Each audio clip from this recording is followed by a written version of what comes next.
Let's talk about rebuilding for the future. We just finished the session where we were talking about the new form of government, that new system of government. So let's talk about preparing ourselves now for the future. And of course, I'm talking about their future from 1944.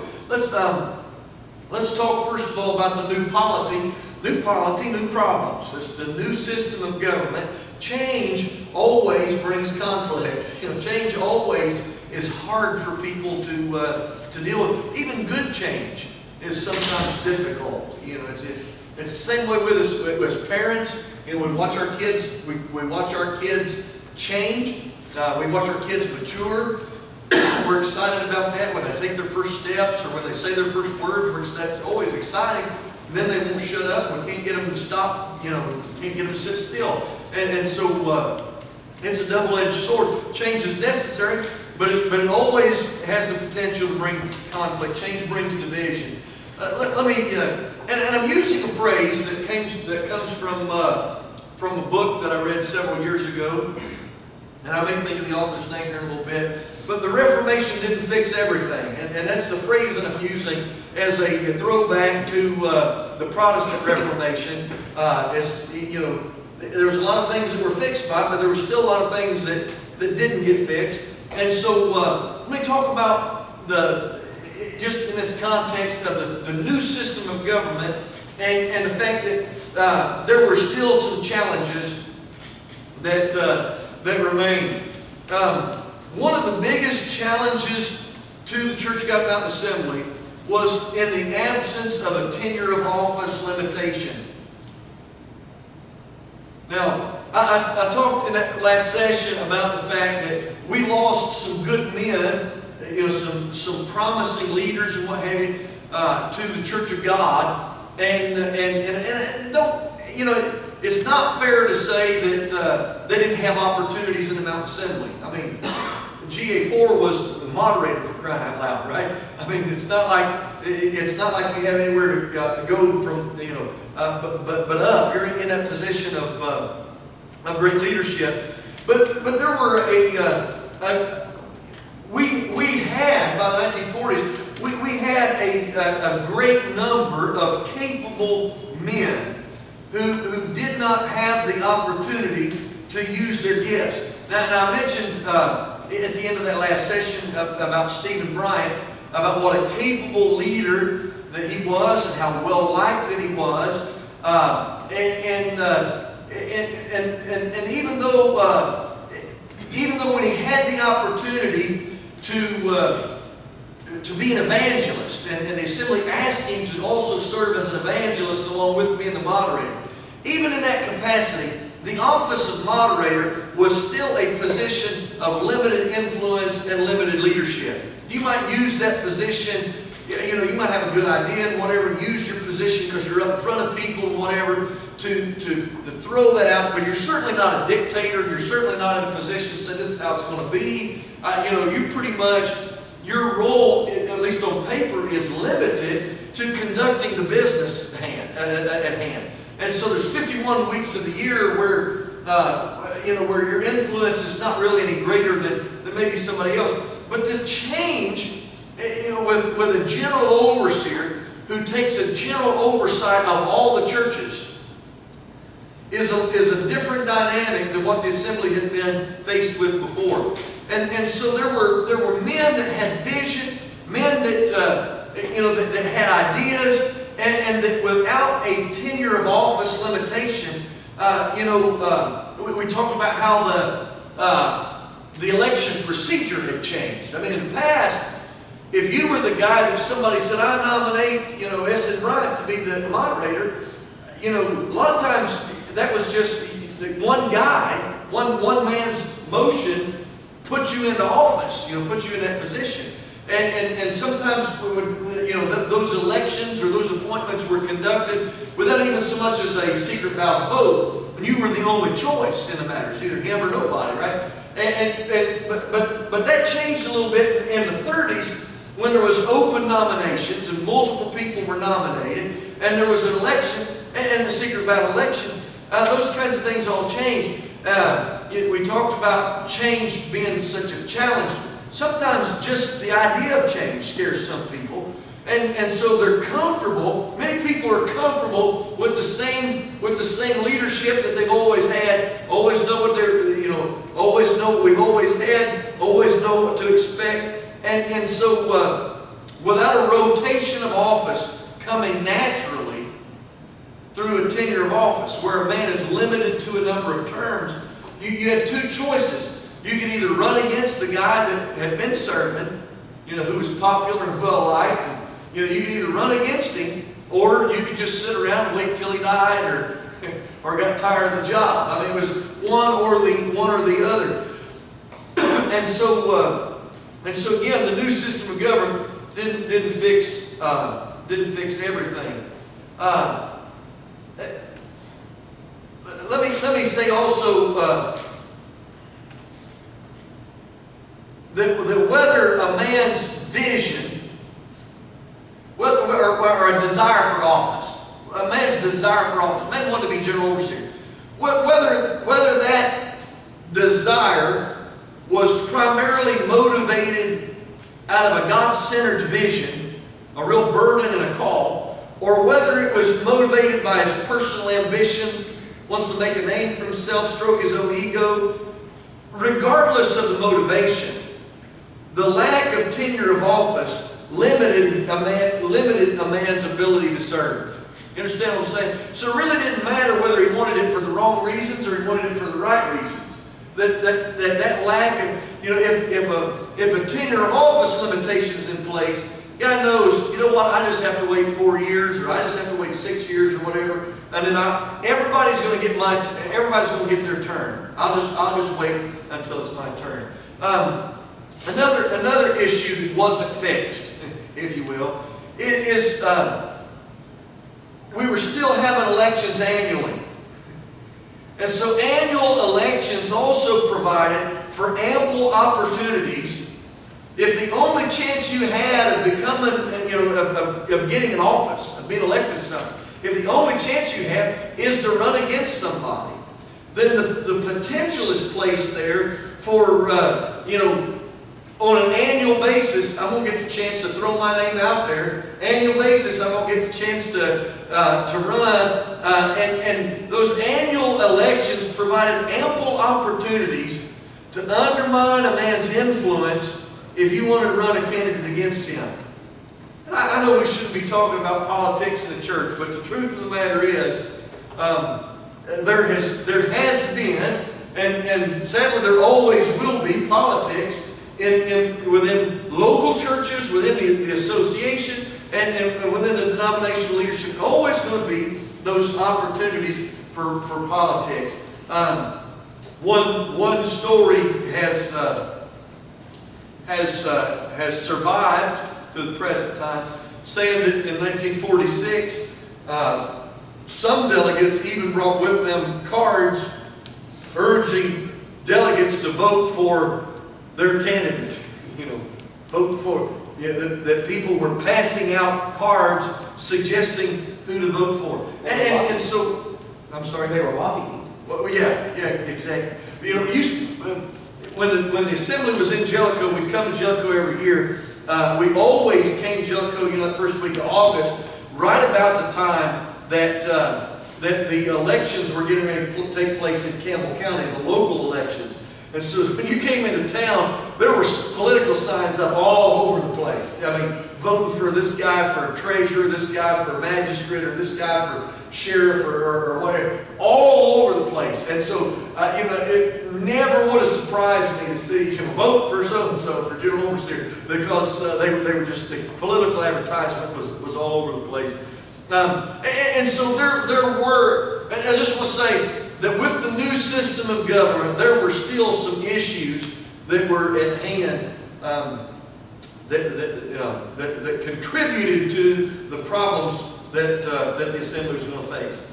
Another thing that before I get to the split, and we'll talk about that in just a minute, I have to talk about the spiritual work that was taking place in the mid-1940s in at least some of our churches.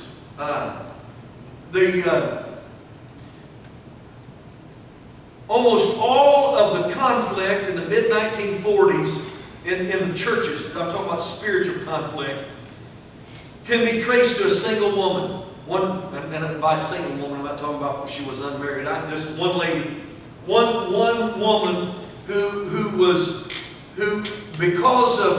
because of her husband's job, I'm assuming, and the coal mines moving you around from coal town to coal town sometimes, she was connected to at least 4 different churches: Henderson Grove, Jellicoe, Fondy, and Middlesboro. And so that no matter what church she was a member of or what church she was a part of, her influence lingered in each of those churches after she was there. What happened was there were home prayer meetings that started in women's groups. And oftentimes these home prayer meetings that were conducted in some of the sisters' homes, the gifts of the Spirit would be in operation. And I'm using those terms with quotation marks because as you will see, the idea is which spirit we're talking about is the issue. But they would pray, and at these meetings a lot of times prophecies were given, or words of knowledge, or words of wisdom. Things were said where that they would write down the prophecies and then take them to church, at the next church service, and then give them out. And so a lot of times people were being called out. Something that happened in a home meeting or what have you would manifest itself in the church service where somebody was being called out. Now, somebody that was close to the situation told me that it really seemed like that if they didn't like you, you were a prime candidate to be discerned or to be called out, or what have you. And so a wide range of things might be brought up in those prayer meetings or in those services, and this kind of spiritual activity, it caused a lot of problems in the churches where it took place. And largely because oftentimes they totally missed the mark. And the Holy Ghost, the real Holy Ghost, is never wrong. He's always dead on. And so I want to tell one story in particular, and I know there's probably many others, but one story in particular that I'm the most familiar with that illustrates the point, and I'll share it with you. Cordell Parton was a member of the church at Fondy, Kentucky. And on May 25th, 1944, he was drafted to serve the United States Army in World War II.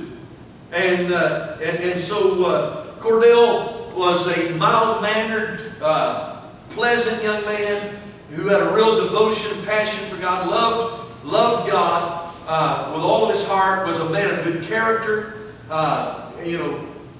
lived right. As a matter of fact, when he went to basic training, he wrote letters back to his mother. He had a 12-year-old little brother at home, had several sisters. I think there was 5 or 6 girls in the family, but he had one little brother who was 12 years old, and he would write to his mother, and he would tell mother, is Willie being a good boy? He had always asking about his little brother, and he would also tell him, tell him to go to church, and he would also encourage him, not to go to the picture show and some of those other places in the world to do what was right. But he was a man of good character and good morals. Drafted into the service, was sent to Indiana for basic training, as a medic. He did some medical training. Cordell was a conscientious objector before there were such a thing, I guess, or before they were, that phrase perhaps got popular in later usage in some later conflicts and wars in U.S. history.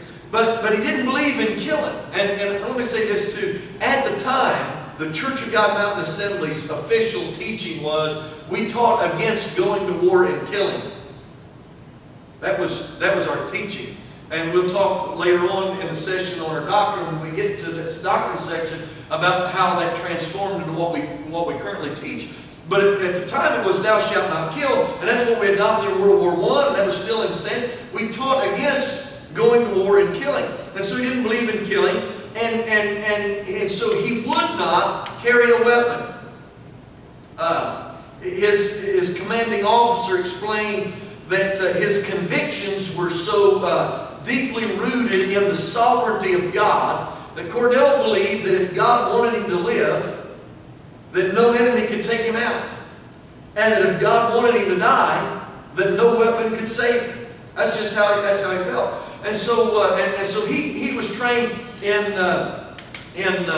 first aid. He was a company aid man and was trained in administering aid to the wounded. I want to say that when he left his last church service at Fondy, Brother Rowe remembered that Sunday night service. And of course, at the conclusion of the service, they had special prayer for him, and they sang a song, and my memory has escaped me now to who suggested singing the song or even what the name of the song was. I know that it wasn't If We Never Meet Again This Side of Heaven, but it was a song similar to that vein.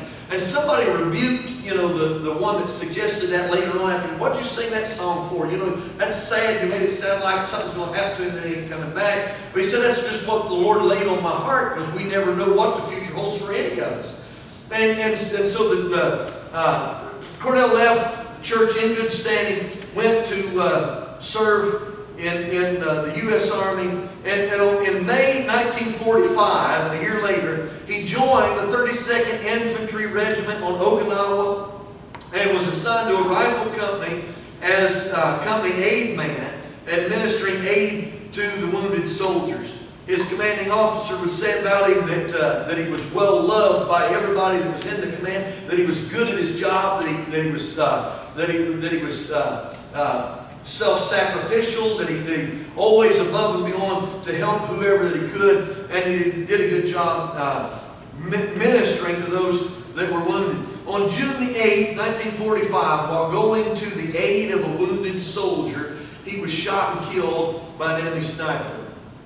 Now, just a day or so later, the telegram reached the hills of Fondy, Kentucky, where Cordell's father, Jim, was working in the coal mines. And the owner of the mines, the boss man of the mines, got the telegram, and he called Glenn Rowe, one of the local preachers out of the mines, who was working beside of Jim. He called him out to break the news to him and asked him if he would tell Mr. Parton, give him the telegram and tell him the news that his son had died. And so, as you might imagine, Jim took that sad news home to his broken wife Mary, and they were troubled about this. Now, almost simultaneously, at one of these home prayer meetings, a prophecy was given that the Partons need not despair, but be encouraged that their son was still alive. That the telegram was mistaken. That Cordell was not the one that died. That he was still alive. And so the church began praying earnestly for the return of their church member, and revival broke out. They went to church every night praying for his return, and revival broke out.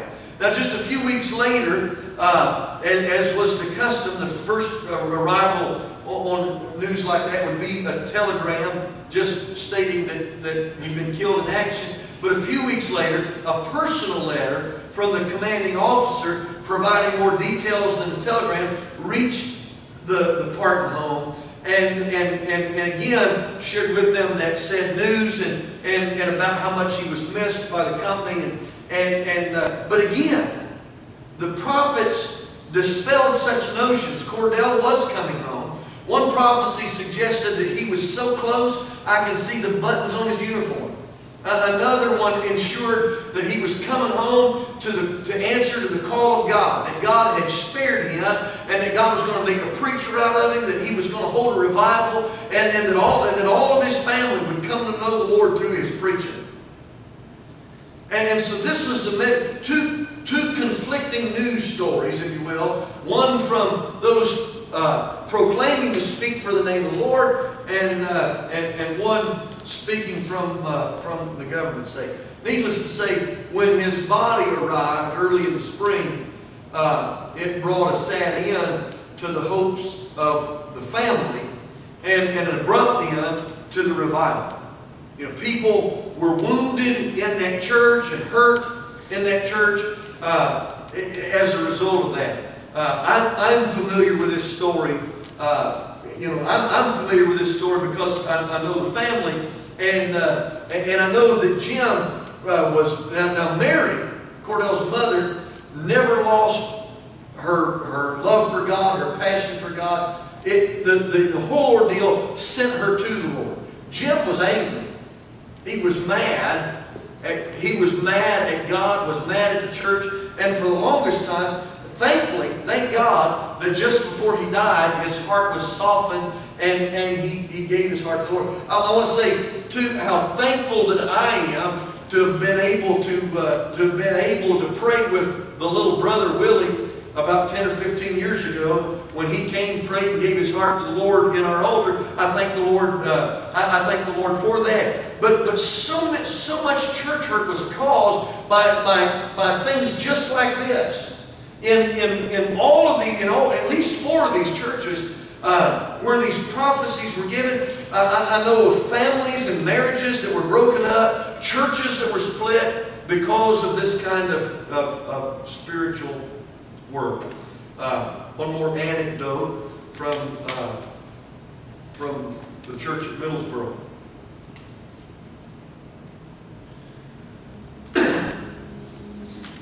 Apparently, there was a preacher at Middlesboro at the time, and I don't know his name. I know it wasn't Pastor Otis Ellis, but there was a preacher who at least was preaching revival, or who had come there some, that somebody got the impression, perhaps the woman behind all that, but one of the sisters got the impression that he smoked a pipe, that he was using tobacco, and that he was keeping that hidden from the church, and that he needed to be exposed for that and called out. And so during church one night, she went to prophesying and speaking out, and I heard the story when I was a teenager. Didn't know it was from the church that I now pastor, but I heard the story when I was a teenager that she would say something along the lines of, "Yea, pipe, pipe, pipe, pipe, pipe, yea, pipe, pipe."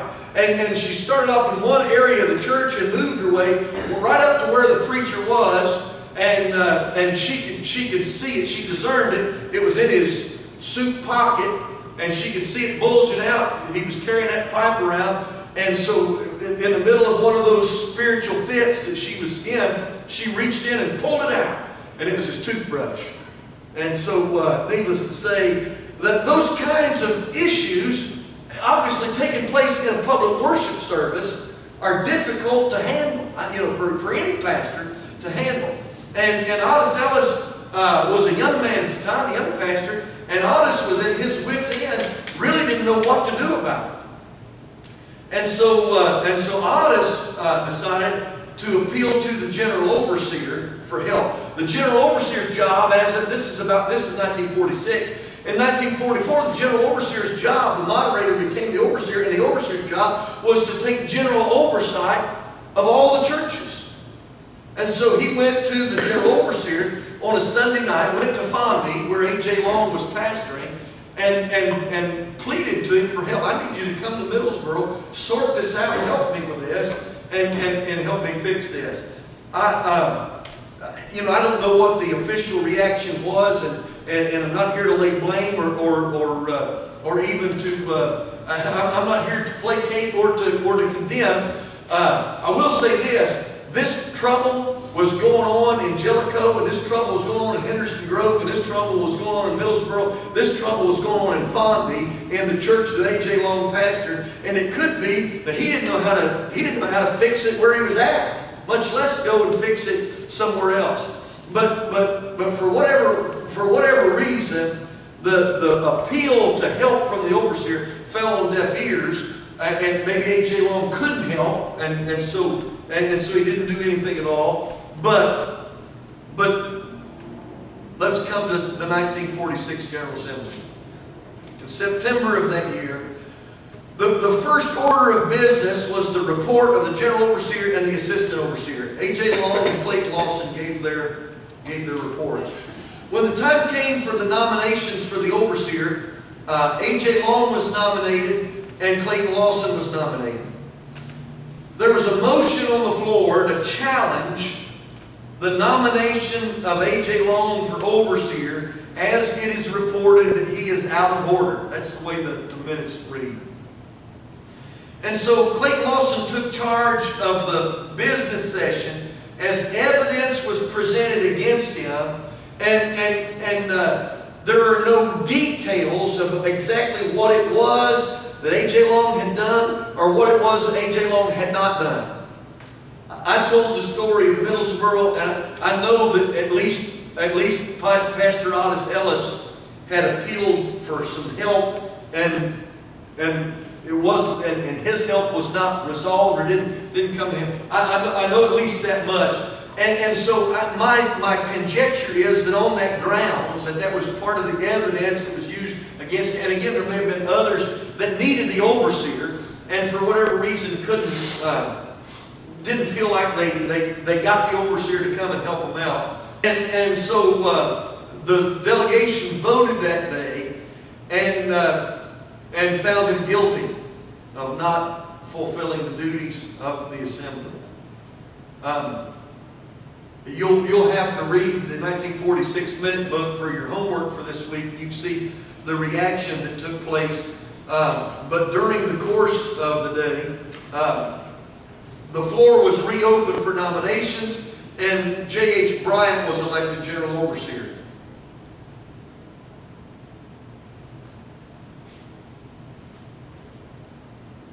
And I know some of you say, well, you just said Clayton Lawson had been nominated. How come he didn't run then? It may be at this point in time that the whole assembly felt like that the son of S.N. Bryant might be the best choice to try to guide the assembly through this transition that they were getting ready to go to. Because as a reaction, Andrew Long left the assembly that week, along with Kim Moses and several others. They left the business session of the assembly and did not come back during the rest of the meeting. So J.H. Bryant was elected overseer. E.B. Bryant was elected assistant overseer. J. Hatfield and Ira Moses stayed in office as the secretary, treasurer, and assistant. There were a lot of preachers that left, including 4 members of the elder board. Kim Moses, Andrew Long, Joshua Baird, and Lewis Baird left the assembly as a reaction to the change in overseers. And Kim Moses and Joshua Baird, by the way, were 2 of the first set of elders that were elected. Now let's talk about the Church of God of the original Mountain Assembly. Just a few weeks later, at Williamsburg, Kentucky, on October the 4th through the 6th, 1946, A.J. Long and Kim Moses and those that left the assembly in Jellicoe a few weeks earlier met in Williamsburg for an assembly, and the 40th, the 40th assembly, if you will, and in their understanding, this is the legitimate assembly now. We're going to meet. We're going to do it right. At this meeting, the old system, or the original system, was reinstated. The Church of God of the original Mountain Assembly has its name because what they were saying was, we're going back to the original Mountain Assembly. We're going back to the way that it was from the beginning. We're going to go back and undo what we did 2 years ago. We're going to go back, bring back the original covenant. I'll talk more about the covenant in a little bit, because through the years we dropped the last paragraph of the Old Baptist covenant, and so the original Mountain Assembly went back and added that last paragraph back. Went back to the original Articles of Faith from 1917. Went back to the original offices of moderator and assistant. So A.J. Long and became the moderator, and Kim Moses became the assistant moderator. Paul Grubbs was the clerk, and Bert Bray was the assistant clerk. There were 40 ordained ministers that became a part of the Church of God of the original Mountain Assembly. 40 ministers. Of the 9 churches formed in the first 10 years of the Church of God Mountain Assembly, 4 left with the original Mountain Assembly. 1 was split. So we're talking about some of the oldest churches being divided on the issue, and one of the congregations being split. And in all, 12 churches left. And as many as 8 churches were split. You know, some of the issues. If you talk to the men who were present and who were involved at the time. Now, granted, I had the advantage 25 years ago of talking to men that had first-hand knowledge, of some of these things. There are very few men who were at the 1946 assembly, either in the one in Jellicoe or the one in Williamsburg. There are not a lot of them left. Not a lot of them left around. But there's not a lot of people that are still around. But there's a lot of people who had family that were connected. A lot of people whose dads, a lot of our preachers whose dads were in the middle of these situations. And most of what, and of course, depending on in which assembly you were a part of, your perspective obviously is changed by the experience. But those that are able to stand back and look at it, everybody that was involved is good people. Everybody that was involved is good people. And the people who left the churches because of the spiritual work. I'm one of the charter member of our church, that I talked to about what was going on in Middlesboro. Of course, her husband died roughly around the same time while she was pregnant with her 6th child, and she had other issues to be concerned about other than just the most important thing to her was not the spiritual stuff that was going on, but she was able to tell me that, and the people that I've talked to that know that others, everybody was good people. Some of them they got caught up in the excitement, they were confused by the spiritual work. Some of them didn't know any better, just lacked discernment, what have you. I am told that the lady that kind of started all of this, that she later on ended up spending some time in an asylum. The truth of the matter was, she probably had some mental illness, and not poking fun or anything. Today we would recognize her problem as mental illness, and probably even be able to prescribe some medicine that would take care of some of the issues that she had. These are all good people. They're all good people in the Church of God Mountain Assembly, and the Church of God, the original Mountain Assembly. And let me say that a lot of the people that left in 1946 would come back in the next decade or so. And through the years, there have been a lot of people that have come back to the Mountain Assembly, and now the Church of God, the original Mountain Assembly, still exists. There's still some local congregations. I don't know how many congregations there are. They still have an assembly. It's not anything at all like what it was in the 1940s. They're all good people, and then you can say, well, we're bigger than they are. We were right. I don't think that's probably the truth of the matter is that there were probably some wrong spirits on both sides, and the truth of the matter is People on both sides probably got in the flesh a little more than they needed to. I want you to look, and I want you to think this week in your, and one of the assignments is asking you, to read the events and just ask yourself, what could have been done to prevent it if it was preventable, and is there a different course of action? Here's the thing. Change always brings conflict. Change always brings conflict. And big changes always bring big conflict. And that's the heart of the matter. With the original Mountain Assembly, it was a matter of preference to go back to what we started with. There was nothing wrong with what we had. Let's go back to, we talked about the influence of the Church of God. We copied a model from the Church of God. The Bishop's Council, Church of God. The overseers, the general overseers, Church of God. The state overseers, Church of God. We copied a model from the Church of God. And I told you from the beginning, the biggest difference in the Church of God and the Church of God Mountain Assembly is in ecclesiology. We started out as independent churches, congregationally governed. We're autonomous. We're sovereign in and of ourselves. That's the way. And that mindset was still prevalent 40 years later. Even those some of the ministers that I mentioned had already passed away. There's still plenty of people who were around 40 years earlier. They've been here, been part of this. There's still, this mindset is still, I'm part of this local church.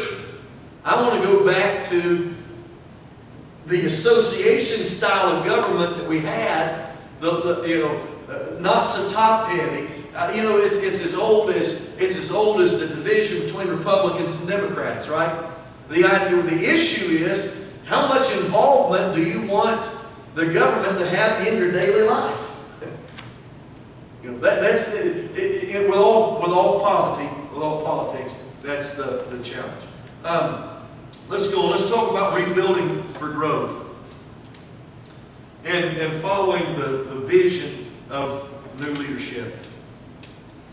And look at some significant changes that would take place in the years that followed. Now, in 1946, J.H. Bryant became the general overseer of Church of God Mountain Assembly. He served for 1 year. Remember, these are annual elections. And perhaps the tension, the conflict of trying to keep this thing, maybe it was too much for him. Maybe he didn't want it to start with. And he thought, out of the respect that everybody has had for my father, he may have felt like I'm the one maybe to keep this thing together at a time when we feel like it's falling apart. But he'd served for that year. In 1947, the assembly voted to have a full-time general overseer.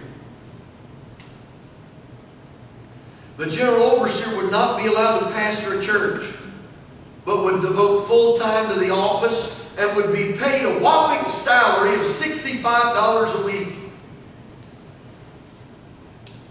The assembly would provide him living quarters in Jellicoe, Tennessee, and then give him 5 cents a mile on his travel expense. So that year, the assembly elected 33-year-old Luther Gibson as general overseer, the youngest man to ever serve in that capacity. Harvey Rose became his assistant overseer. Luther Gibson wasted no time in his full-time office. Within the first month of his election, he had visited 9 churches. Of the 35 churches in the assembly, he visited 32 of them his first year as general overseer. 2 years later, 1949, the assembly said, you know what, this full-time overseer is not really something we need. We're not really big enough for that. And so they discontinued the full-time overseer, and Luther went back to pastoring the Jellicoe church and served another year as general overseer. And let me say this. In 1949, at the end of the assembly year, I mentioned this last week, they would always vote on where to have the assembly at. They did that until they built a tabernacle, and when you build a tabernacle and then build a second tabernacle that's bigger, you don't have to vote every year where you're going to have the tabernacle. You build a building for that. The tabernacle in Jellicoe was already full. The first week of the first assembly in the new tabernacle in 1942, the building was full by the time the week was over. And so in 1949, at the end of business, somebody made a motion that we have the assembly at different places.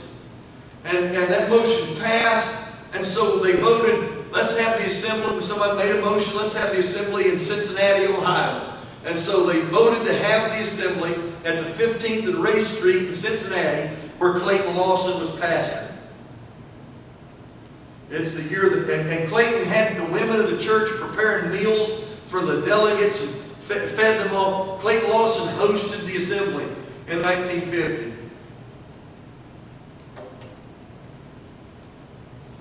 If the picture that I had up earlier, you look at some of those pictures of Clayton from the 1950s. Look in the 1950s. Look at the pictures in Luther's book and the pictures that are available of Clayton. You'll realize what kind of man that Clayton was. Clayton believed that the preacher. He believed in a professional clergy. That the preacher ought to look like a preacher. Everywhere he goes, everything he did, Clayton wore a suit and tie everywhere he went. He just thought that the ministry represented the church, it represented Christ, it represented the greatest of professions, and that you ought to always look. You ought to polish your shoes, you ought to start your shirt. Always neat and respectful. To many, he was the finest representative the assembly could have. To others, he was proud. That year in 1950, while the assembly's in his home church, Clayton Lawson was elected as the general overseer. The assembly also made a change in 1950, where the elections would be held biannually. We'd have elections every 2 years instead of every one. And they changed that election procedure not just to the assembly's offices, but also to the local churches. And so pastors, for the first time, were elected to 2 years instead of every year. And I don't have time to talk about the dynamics of a local church where you have a pastor's election once a year. In 1950, the assembly also voted to have a full-time general overseer again. Clayton Lawson would not be allowed to pastor a church, devote full-time to his office, and he would be paid $75 a week. 2 years later, we dropped the full-time office again. Well, no, we're still not big enough for that. In 1954, the general overseer became full-time again and has continued to be full-time ever since then. So since 1954, we've had a full-time general overseer. In 1954, he was paid $90 a week. In 1951, the assembly approved a salary for the general secretary and treasurer for the first time. For his work with the treasury and his work with the Gospel Herald, he would be paid $10 a week.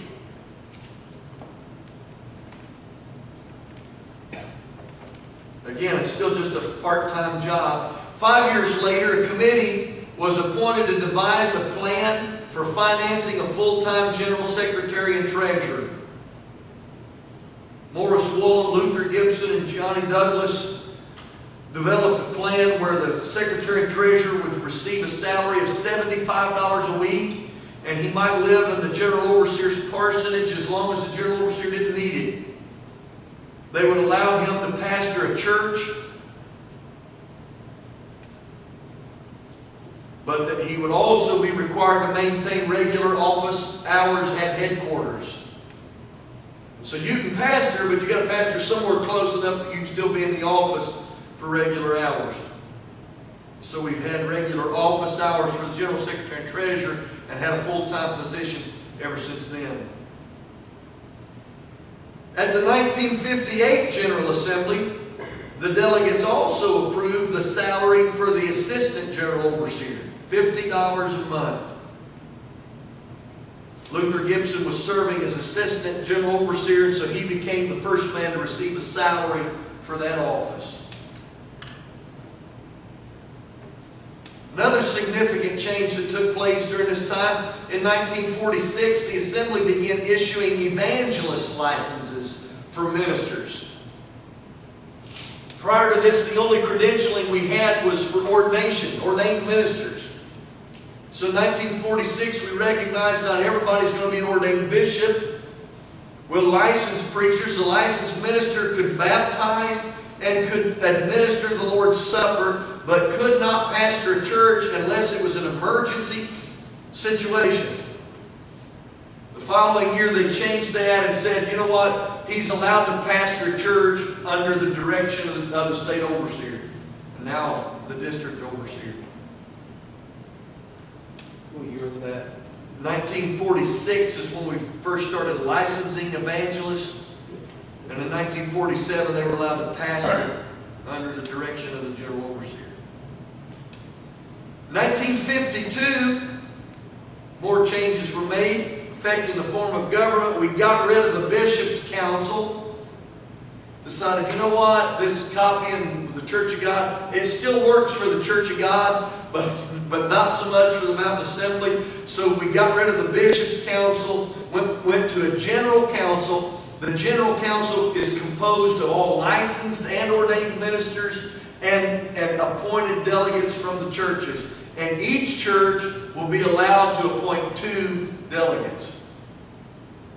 So since 1952, the General Council has consisted of 2 delegates from each church, along with the licensed and ordained ministers.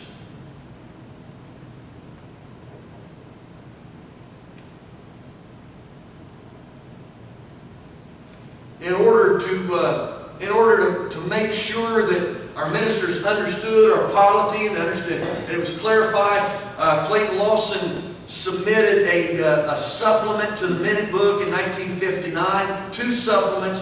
One of these was a section that gave the basics of parliamentary procedure, so that our ministers understood, enough about parliamentary procedure to conduct business meetings in their local church and to participate in business at the General Assembly. And then the second part of that was a supplement that dealt with the powers and duties of the local church.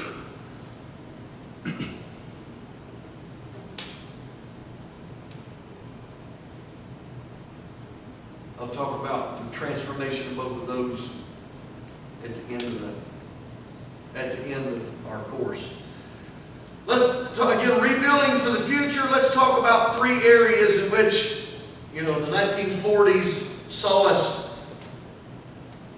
trying to rebuild for the future. And the title of this section is More Than Just Adult White Men.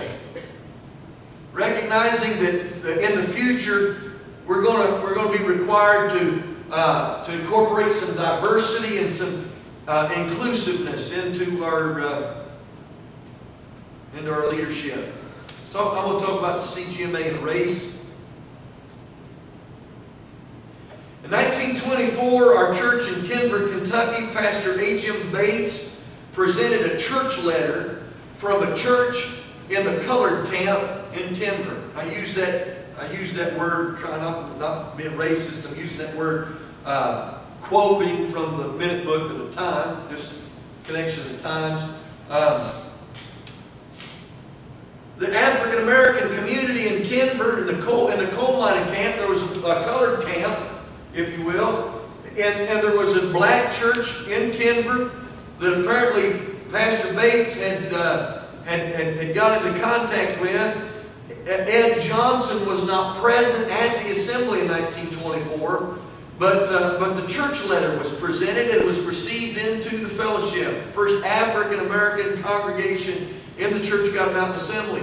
The following year, Pastor Johnson did attend the 1925 assembly, and he was selected by the Divine Services Committee to preach on Wednesday night, September the 2nd, 1925, along with Pastor Matt Morgan of the Jellicoe Creek Church. They tag team. Pastor Morgan preached, and then Pastor Ed Johnson became the first African American to preach at the Church of God Mountain Assembly General Assembly. And this was in 25? 1925. In some ways, we're ahead of race relations, right? I mean, it would appear. They preached on the highway. Messages in tongues with interpretations of tongues, showing God's favor with the Church of God, instructing people to take their means, what belonged to God, and give to Him instead of pleasing the flesh as some had. The church lettered in for the next 2 or 3 years and then disappeared from the pages of history. I'm trying to find out something about that church, trying to find out something about that congregation and that minister, trying to track down. I'm doing detective work in so many areas right now, though, that just don't have the time and resources to do that. But in 1945, Thomas Jackson brought his church in Toledo, Ohio, into the Church of God Mountain Assembly.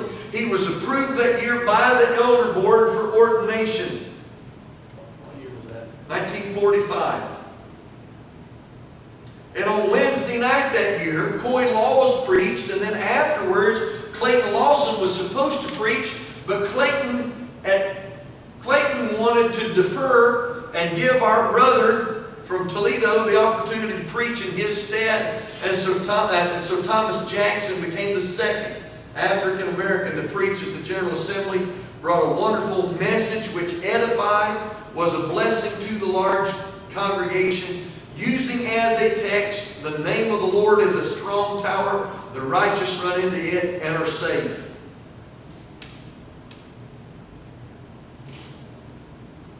Thomas Jackson was also appointed to be the state overseer for the state of Ohio for the black churches in the state of Ohio. Of course, his was the only church in the organization, but and we were segregated. But at the same time, you can see that there was some steps toward getting it right.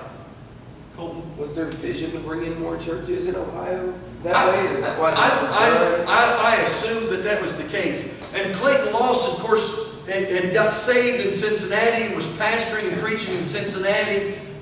Clayton was not afraid. I mean, his church was biracial, at least to some degree. 15th and Race Street Church.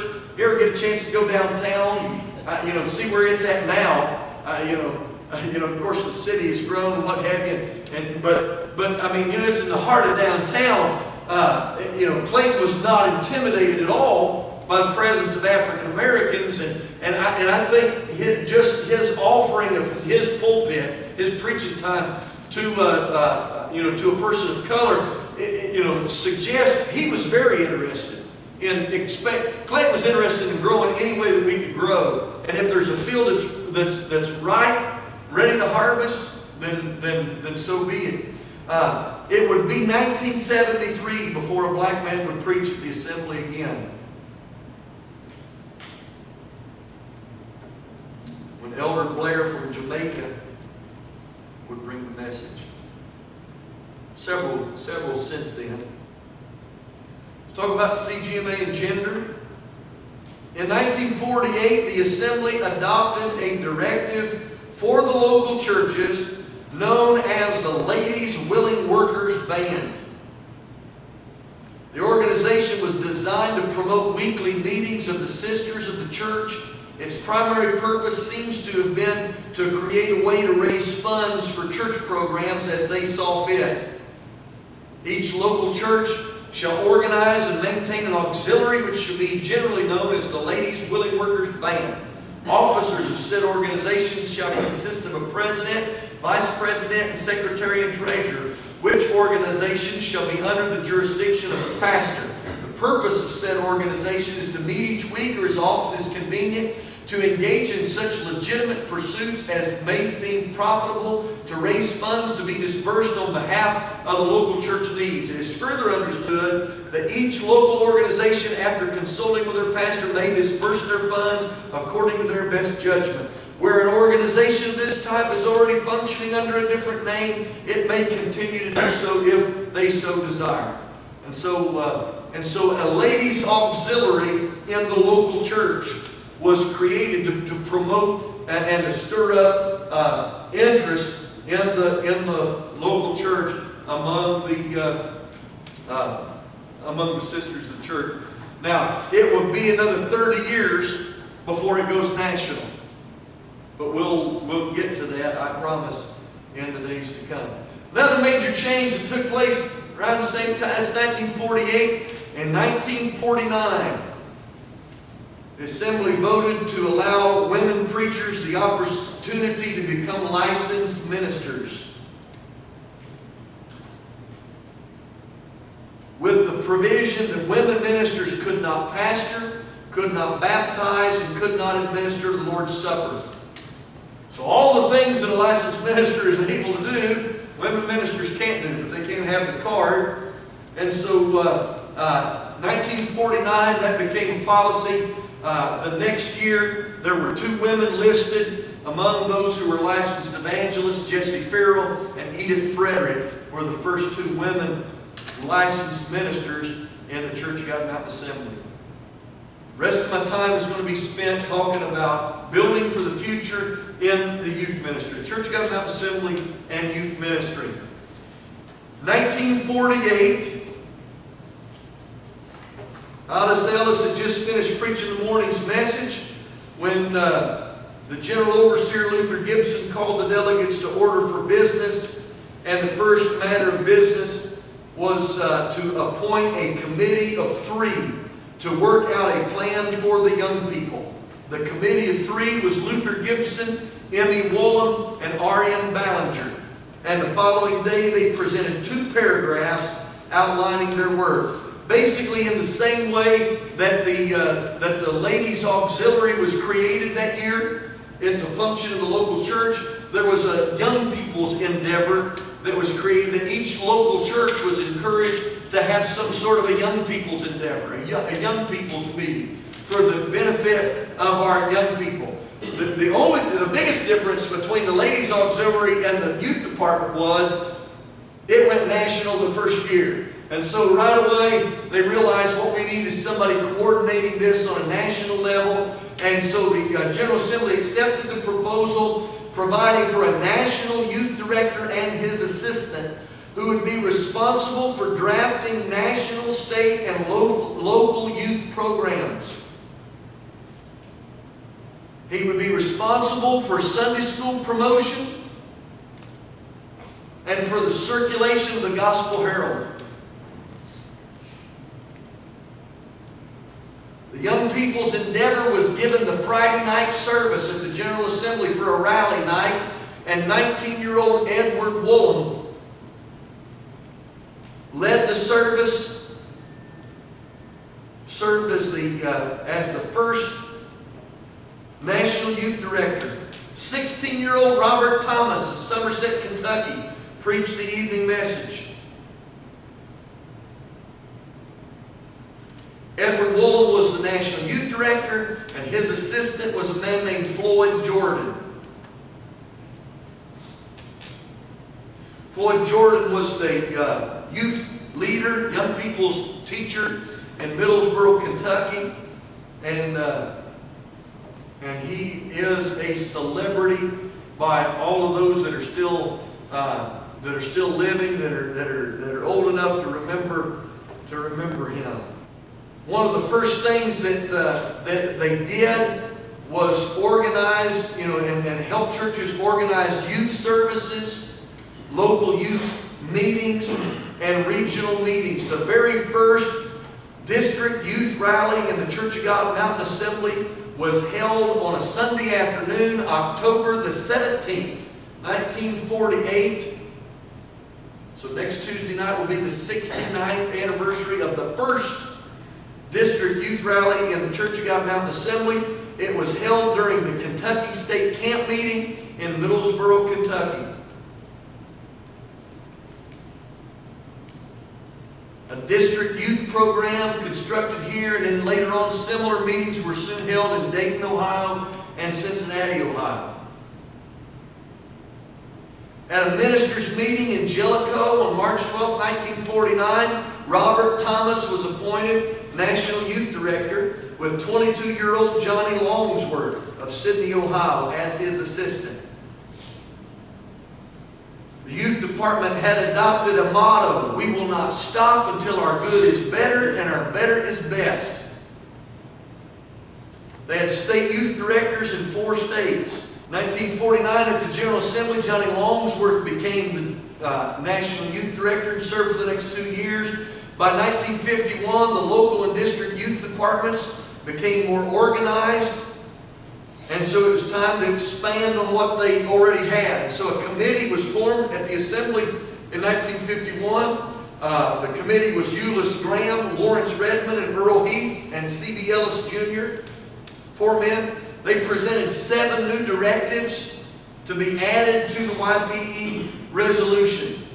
So it provided for state youth directors and state youth rallies, and directives on how to separate the money for those rallies between the national and the district level. It called for having northern and southern national youth rallies.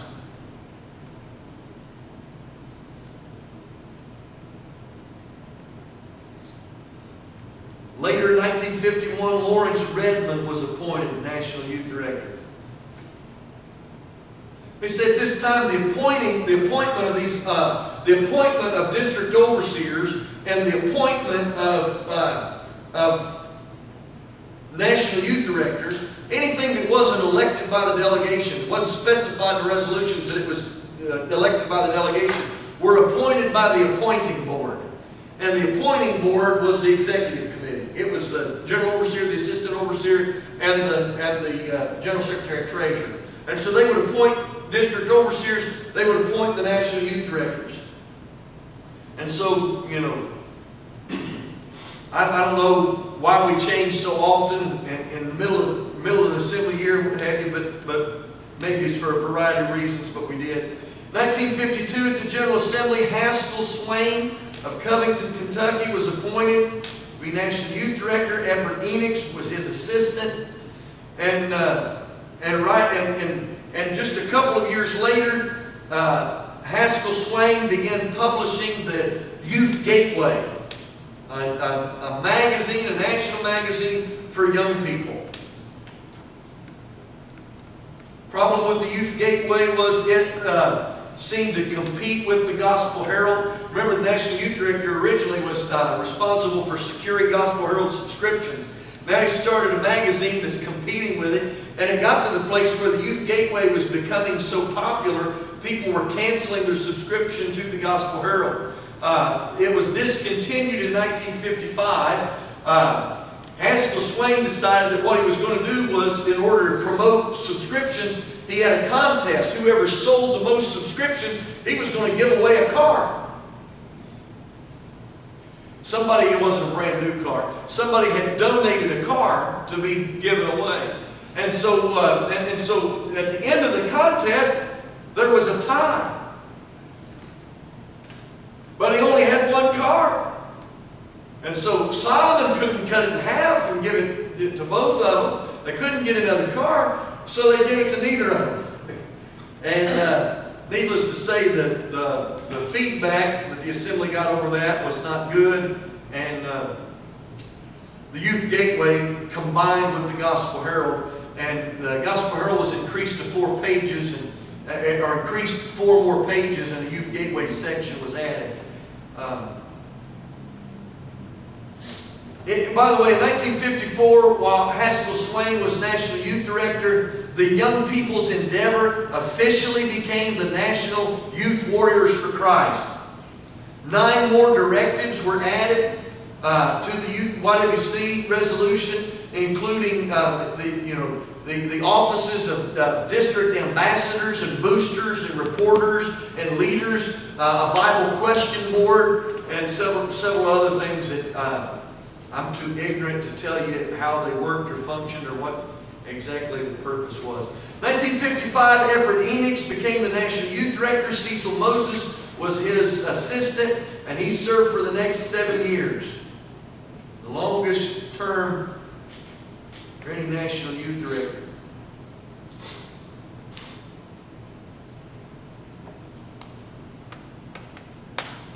the greatest contributions of Effort Enix was in June of 1962 when the first National Youth Camp was held at Lake Matrina near Goshen, Ohio. Now, Goshen Pastor James Earl Pruitt was very instrumental in preparing and conducting the youth camp.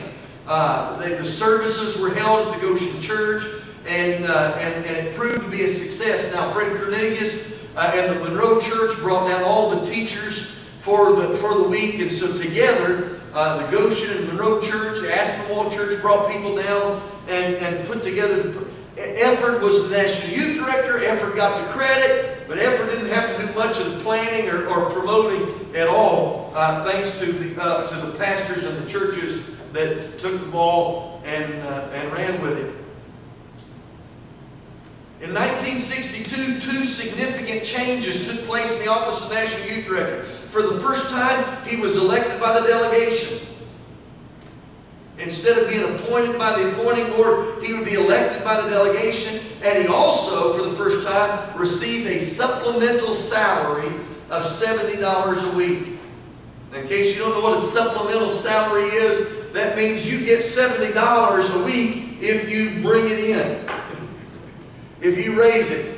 So his job, he had to raise his own salary, get out and preach, and what have you. If $70 came in that week, then you got $70. That week, that August, Gene Douglas of Speedwell, Tennessee, became the first full-time National Youth Director, and Leon Petrie was his assistant. The following year, they switched places. And Gene Douglas resigned and was elected Assistant National Youth Director. Leon Petrie was elected National Youth Director 1963. Both Gene Douglas and Leon Petrie continued the youth camps. Those 2 years, 63 and 64, those youth camps were held back at Camp Matrina near Goshen, Ohio. In 1965, Leon Petrie moved the youth camp into Indiana to Lake Placid and near Hartford City, Indiana. Assemblies of God Campground is still in existence. They have developed it. It is absolutely incredible the way that they have developed it through the years. Just absolutely amazing. What a place they've got there in Hartford City. In 1968, Brother Petrie had the youth camp at Beaufort, Ohio, at Camp Cannon, and at campgrounds that we had the opportunity to purchase. 100 acres, all of it flat, most of it being farmed. It's all developed. 100 acres. We were going to get the opportunity to purchase for right at $100 an acre. $10,000. We were going to be able to purchase this piece of property. It had horses and stables. The owners were going to buy the horses back. Let us keep the stables. There was a crop, they'd sublet some of the area. There was a crop of corn. They were going to buy the crop back. Give us money back on it. There was also a swimming pool. And that's what killed the deal.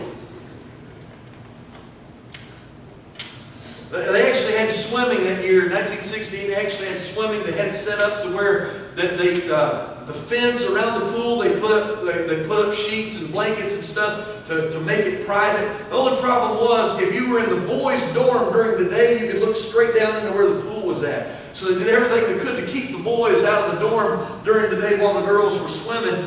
And but there was I'm told there was a little girl that left the swimming area wearing a bathing suit. One of the elders saw her in a bathing suit, and we took back the money that we put down in earnest on the property, and instead set our sights on Highland County, Ohio. At the General Assembly in 1968, Kokomo, Indiana, Pastor Jasper Walden was elected National Youth Director. Donnie Hill was his assistant. That same year, the General Assembly approved the purchase of 38 acres in Highland County, Ohio. That 38 acres was not nearly as developed. In fact, it was a hillside that was covered with trees and underbrush, and needed a backhoe or a bush hog right away. But we paid, I think, around $4,000 for it, if I'm not mistaken. I have to go back and double check that. Is that the current count? That's where we're at now. They bought the campgrounds, and Brother Walden had camp for the next several years at Ludlow Falls near Troy, Ohio, while he spent the following 6 years raising funds and preparing for the building of the campgrounds. In 1970, at the General Assembly, a motion was made by Brother Glenn Rowe that we build a campgrounds on the property that we had purchased, and the fundraising began. J.E. Pruitt made a motion that lots be drawn up on the grounds to lease the members or the churches for the building of cabins or dormitories. The idea was we'll sell these lot leases, we'll lease the land for a 100-year lease, $315 per lot. 100 lots, that's $31,000 right off the bat to develop the property with. That was the idea behind it. On November 1970, on a Friday night, 1975, Northern National Youth Rally, 100 lots went on sale, and the General Overseer C.D. Ellis signed the first lease on his lot. By the summer of 1976, enough money had been raised to build a cafeteria, a bathhouse, and a sewage treatment plant. And so that June, the first National Youth Camp was held on property that was owned by the Church of God Mountain Assembly. 1976.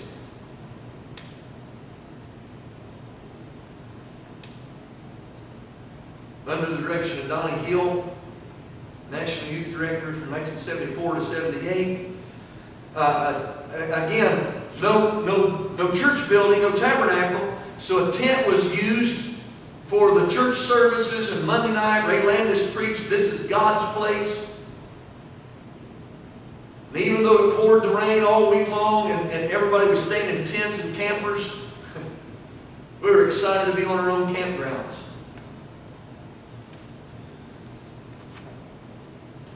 Donnie was assisted by J.E. Lay and by Mike Barty.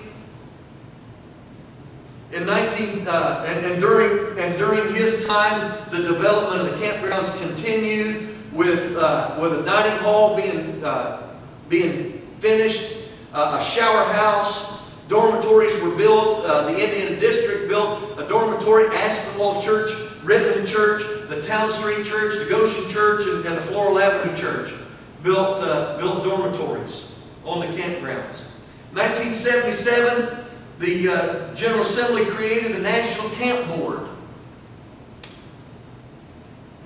Dave Cornelius, Earl Pruitt, Ray Freeman served as the first camp board. Purpose was to oversee the development of the property and the policies of the camp program. In 1978, Danny Jones of Kokomo, Indiana, was elected National Youth Director. Dave Cornelius from Nevada, Indiana, his assistant. One of the greatest accomplishments in the National Youth Department's history, 1979, Danny's first year as the camp director, he had 2 weeks of camp, and including the first youth camp, young people. Up until this time, camp was for everybody. Everybody came to camp. Their families all came together, and they had classes and activities for the kids. But everybody was there. Danny said, you know what would be good for young people is if all we had here was young people. Maybe a handful of counselors to oversee them, keep them in line. But we'll get somebody to come in, preach to the young people, directly to the young people, and we won't have all the adults here to distract them. They can get into church services and seek God for themselves. So that first year, 84 people were saved and 40 were baptized with the Holy Ghost. The church services in those days were held inside the cafeteria. Again, no tabernacle. 1980, Mike Barty was elected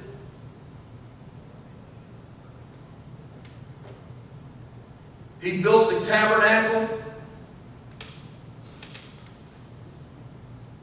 1984 to 1988, Dennis McClanahan served as National Youth Director, finishing up the Tabernacle project, which included VIP rooms around the sides. He was assisted by Randy Van Hoos and Rick Massengill. 1988 to 1994, Rick Massengill became National Youth Director, and the job changed. You'll have to read about that because I don't have time to give it to you. He actually, his title became the National Youth Ministries and Camp Development Director. His job was both the development of the camp property and the National Youth Program. He was assisted 1 year by Mike Manning and 5 years by James Walden Jr. II. Forgive the typographical error. In 1994, Wayne Halcomb was elected National Youth Director. Shortly after the assembly, he resigned, and Kenny Ellis, who had been elected the assistant, became the National Youth Director. He would serve in that capacity for 4 years. His assistant was Jay Walden, and Brother Walden was elected in 1998. He was assisted for 2 years by Michael Paget, and by 4 years by Nicholas Hill. Nick Hill was elected in 2004 for a term as National Youth Director, assisted by John Walden. John Walden was elected to his own tenure in 2006 until 2010. He was assisted by Reverend Jeff Hill. 2010, James Coffey was elected National Youth Director. He served in that capacity until his resignation in the fall of 2013. His assistant, Reverend Doug Walden, became National Youth Director in 2013. In 2013, the Executive Board and the Finance Committee got together and presented the opportunity for Pastor Doug Walden to take the job part-time, to work out a plan whereby he would be paid part-time for the work and allowed to continue to pastor the church in Ferguson, Kentucky. And so for the remainder of that year till the 2014 assembly, Brother Doug served as National Youth Director while pastoring the church, National Youth Director on a part-time basis. There was a resolution presented that year to the assembly that it become a part-time position as a temporary, on a trial basis for a 2-year period. In 2016, that 2-year period was extended and currently is set to expire in 2018. So without any resolution to make any changes, then we'll go back to a full-time National Youth Director in August. And in 2015, after Brother Doug Walden had been elected pastor of the Goshen Church, he resigned as National Youth Director at the General Assembly that week, and Reverend Scott Landis, who had been his assistant, was elected to that position, and he remains to this day, continuing to be assisted by Randy Howard. Any questions on anything that I've talked about during this